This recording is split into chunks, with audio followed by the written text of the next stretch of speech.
New today, we are learning Donald Trump is set to have a pre-sentencing virtual hearing tomorrow with the probation officer. This is following his historic conviction on 34 felony counts in the New York hush money trial. And that is happening as a judge orders prison time for another former Trump advisor, Steve Bannon. Bannon now must report to prison by July 1st. He was convicted of contempt of Congress in 2022 and has now been sentenced to 4 months in prison. We're joined now by prison consultant Sam Mangel, who represents Peter Navarro. And Sam, as of this weekend, I understand you're also representing Steve Bannon. Hi, Jessica. I really can't comment on my relationship with Mr. Bannon at this point. I know he's going through his appeal process, so I think it'd be best if we let that play out and see what happens. So of course, as things develop, we'll see what happens and go from there. All right, so let's talk a little more generally. Thanks again for coming on. We're glad to have you. Just first off, we are seeing people like Peter Navarro, like Steve Bannon, going to prison, and a lot of people are pretty defiant. They have been defiant about going to prison. Steve Bannon, for example, said he's going to fight it all the way to the Supreme Court. But at what point have you found in your line of work does kind of the reality set in and they start to really prepare, or does it take getting there to really let the reality set in? Most people that I work with, it usually takes until their day they're sentenced for it to really kick in. You know, up until the time you're sentenced, a lot of it is theoretical and conceptual. We're not sure what's going to happen at sentencing. And I would say 99% of the people I work with are very optimistic and sometimes like to bury their head in the sand and think that when they go into sentencing, they're going to be the unicorn. They're going to be the person that the judge has unlimited mercy on and decides to sentence them to a non-custodial home confinement type sentence. In reality, that just doesn't happen. So most of the time, it really sinks in the day that the judge reads a number. And that's why when I help people, I would say probably 65 to 70% of my practice is post-sentencing. What happens from the time the judge reads that number? And so what does happen? How do you prepare people like this for high profile people to go into prison? And how is that different for them than it may be for somebody else? I tell everyone, high profile or not, be a little fish in a big pond.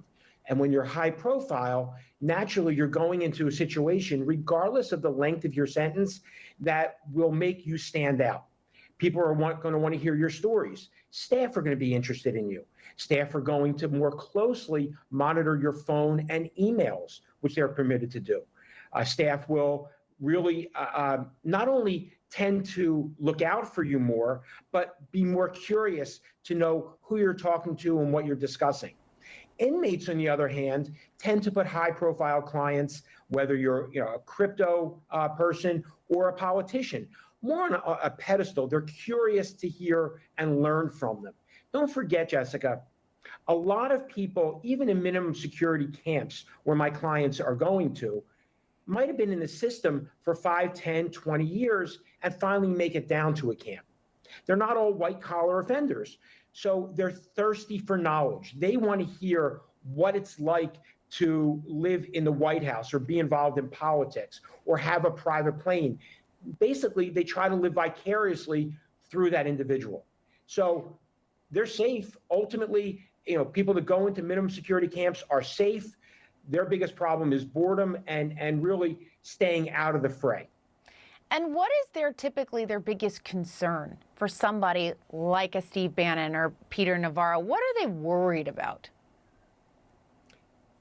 Overwhelmingly, remember when somebody goes to prison, you're like every other inmate. You are strictly a number. So their initial concern is, well, what am I going to do and what am I going to be safe?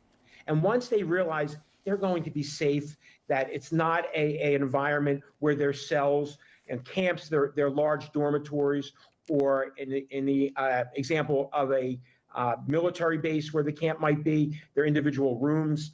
So safety, once that fear is removed, it's, well, how do I access my loved ones? How do I access, in some people's case, the media? And when you have to explain to them, look, you get 510 minutes a month of phone time. You can't buy more minutes. You get 15 minutes per call. If you don't use those minutes judiciously, there's nothing worse than running out of phone time after 2 weeks. You can't buy more. You can't use someone else's phone time. And the temptation maybe to use a cell phone when in prison might exist. And I warn all of my clients, stay away from that, because everyone eventually gets caught with contraband. And all that does is it could jeopardize where they are. They might get moved to a higher level institution and how long they're there. So lack of communication is probably the biggest frustration, especially for high profile type A clients. All right, Sam Mangel, thank you so much for joining us. We appreciate it. Thank you, Jessica.